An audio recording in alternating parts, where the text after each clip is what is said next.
Rise up, brothers and sisters, boys and girls, kings and queens, friends, frenemies, angel agents.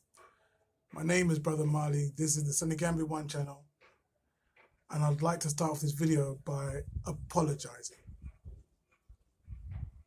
Apologizing to you, the viewer, and to RJ Mahdi in particular. I'd like to apologize because in a previous video, I spoke about how he's been scamming people. And I didn't just say the words, that didn't just say scamming. I said that he's taken it to an art form, that he's a scam artist. And he responded by saying, "Where's your proof?" I didn't show any proof. What I did was gave examples of people who had gone online and said, "This man has scammed me out of money. I need your help." So I'd like you to accept my apology, please, please, please, please accept my apologies, because I now have the proof. Just a quick interruption to your viewing. Listen, I am now selling an ebook. I have an ebook which goes into moving from where you are over to Africa. So from the West over to Africa, the rules are different over here. There's a lot of things to learn, a lot of things that can go wrong. You've seen the stories, you've seen the harrowing stories of people who've come over here not knowing what they don't know and then getting burnt for it. I've been in Gambia for a long time, okay? I've been learning how the system works. I've been learning who I need to talk to and why, how I need to behave, how we kind of interact with people. So, trust and believe, I know what I'm talking about. What I'm trying to offer you is an opportunity to know what I know. And while I got your attention, I know you can see this sign over here. Look, do a brother a favor and subscribe. Shut up, donkey. To the channel. Subscribe. Subscribe. The link to the ebook is in the description below. All right. So as I was saying, yeah, I've got some proof here to share with the family about what RJ's been up to in the past. Someone has told me they've spent $125,000 with him and lost it. So I've got proof that he has asked for this money. Well, I've got proof that he's asked for 100,000 of it. 25,000 I don't have. But it opens up, it shows like the details, the things that are needed to produce such a scam like this. The reason why I call this man a scam artist from the beginning. So in the last video, he responded to my comments like this. LMAO, watching this video, this guy has just lied like 30 times. I challenge anybody, everybody, to press this guy for proof of anything he's just mentioned. Literally just made up an entire false business process. LOL. If you watch and believe this kind of gum bumping, you deserve to be taken advantage of. So now, I told him also in reply to another comment that you and I do not need to be going back and forth on this comment section. I'm not doing that with you. And so I never saw these other comments until this morning when I was looking to set up this video. He said, "You struggle to get 1,000 views and 100 comments on any video on your channel. Keep using my name to do better. Aren't you a jerk chicken cook? When did you become an investigative journalist? Maybe when you knocked up that overweight clown and started doing her bidding for her." Oh, started doing her bidding. I'm sure. Talk about a joke. So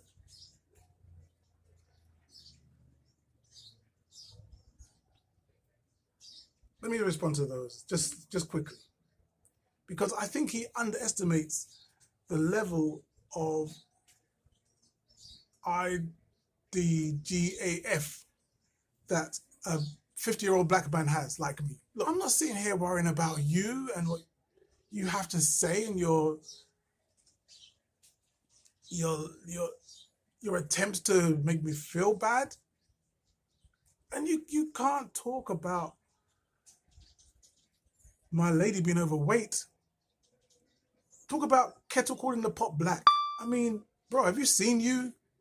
Have you seen you? I'm not gonna try and denigrate you physically, because that's kind of zesty. You know, that's sort of thing that, you know, the zesty brothers do. I ain't doing that. And I'm your elder, so let me give you some advice. Let's not do that. You know, let people be people. Just live your life with a level of integrity. You know, do your work, have integrity about your word and about what you do. We're gonna be looking through this video, and this guy is not straight at all. He's as straight as his rounded belly. Check. Let me continue. So, Exhibit A.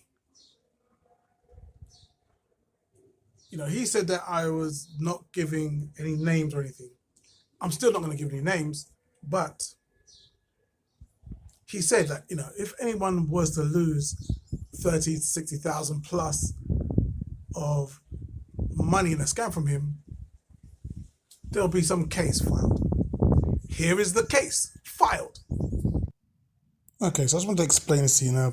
I must remind you, as RJ eloquently said, that I am not an investigative journalist or a lawyer. I'm just a guy who cooks chicken, all right? So that's all.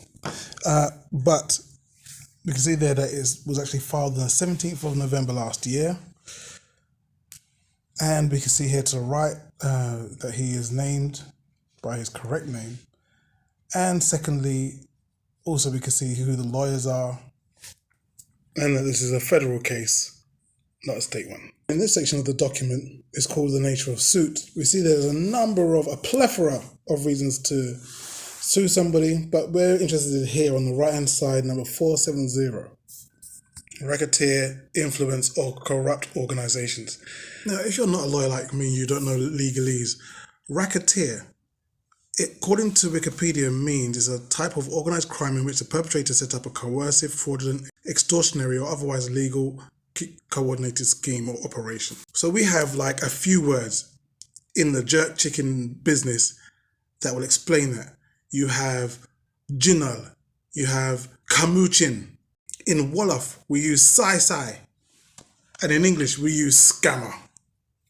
Dirty scammer. So the fact that it's over in America and not over here also helps, because over here, you know, you've got the law, but then kind of like above that, you've got theocratic laws as well. So like, you know, the law may say you cannot do genital mutilation for girls, but the theocratic law will say yes, okay. And so there is less appetite for people to go against the theocratic law than there is people going with the law of the land, the secular law. You've also got tribes, and you've got other things in place where it can help you to bend rules in your favor. So it's meant that if, for example, you change your surname from Grant to Mahdi, and Mahdi is a well-respected name of a high-ranking sheikh in the Muslim world over here in Africa. If you're bearing that name, then your words have a level of heft. Your words have a level of respect. So much so that you can sway the opinions, and you're more likely to get more yeses than you are no's when you are trying to make certain arrangements. I want to buy this land. Well, it's not for you, but my surname's Mahdi. Okay, well then let's talk about it. Kind of like that. Okay, so now let's look at another piece of evidence, proof that our brother RJ is saying is necessary for this to be a complete video, and he's completely right. I should have done that in the first place. I apologize to him, and I apologize to you, more you really, because you're watching the video, and you know, I'm not in the habit of just spouting stuff off, bumping my gums, quote unquote. So we have this other document. And what this document is a money order, basically a request for funds. Oh, way too much wind. Okay, so look, this is a request for funds. It says there in the second paragraph, this invoice is for your investment for the Exodus House project, a collective development project under development in Senegal, West Africa. We appreciate your contribution. I don't know how this guy is able to scam so many people when he can't even write normal English. Now, if his inability to write a grammatically correct sentence doesn't set off any alarm bells, this next part should. This box here, the NISA Bank, this is a section that has been added afterwards. You see how it's knocked out the formatting of the words to the left of it? That should all be on one line. This is a piece of information that he's added in afterwards with the NISA Bank logo in order to make it look like this has come in conjunction with NISA Bank. We call that a confidence trick. So we can see there the amount due was 100,000 for this investment share. Above though, it said that this was for development of the Exodus House. And we see at the bottom here, it is signed by the one and only RJ Mahdi. He signed it off. And so this is what is being used as a smoking gun in the civil case. So here we are now, it's 2025, at the back end of 2024. RJ put out a notice to some people. I found out that others were saying they never even heard of this notice until they saw my video.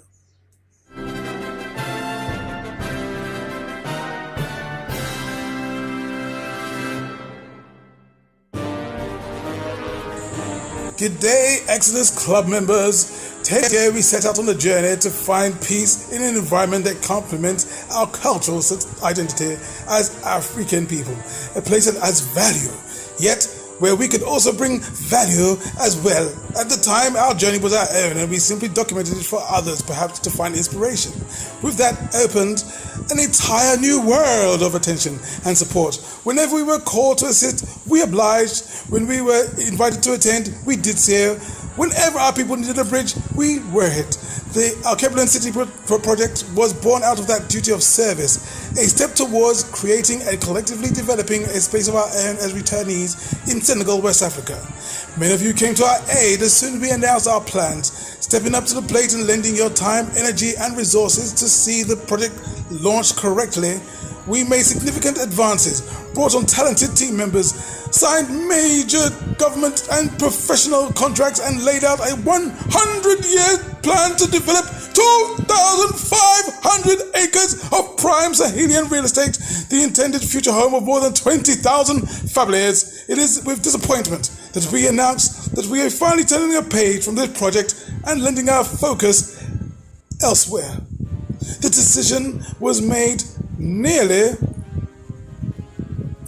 wait for it, 2 years after a treacherous and counter campaign was led against us with the intention of disrupting the progress we made with our Alkebulan. Saboteurs outside of our organization collaborated with our traitorous infiltrators inside our organization to intentionally disparage the project and discourage public support. A sabotage much like the one endured by the Honorable Marcus Garvey when he laid the foundation of the Great Return to Africa over 100 years ago. It's important to point out that when these claims of fraud and mismanagement were presented against us in a court of law, they were found to be false and were found not guilty by 3 judges of the highest court in the land. Even with the disgruntled complainants, continued their baseless campaigns to disparage us, working around the clock to destroy pertinent partnerships and resources that held the project together. Ultimately, we have decided to move on, rather than to draw the situation out further. We accept our responsibility and commit to closing this chapter with the same noble intentions we opened it with. We thank those who have been loyal and dedicated in this project, and we pray that you'll find the peaceful place in your dreams in the motherland. For those who have contributed to this project in the form of land reservations, we have already begun refunding some of your contributions and will continue to do so until all contributed refunds are returned. We are committed to finalizing this return within 18 months. You're having a bubble, mate. If you've made a Keblan land reservation and are seeking a refund, please send a copy of your reservation certificate and invoice or proof of payment to the keblanteam@gmail.com, and we will handle your return accordingly.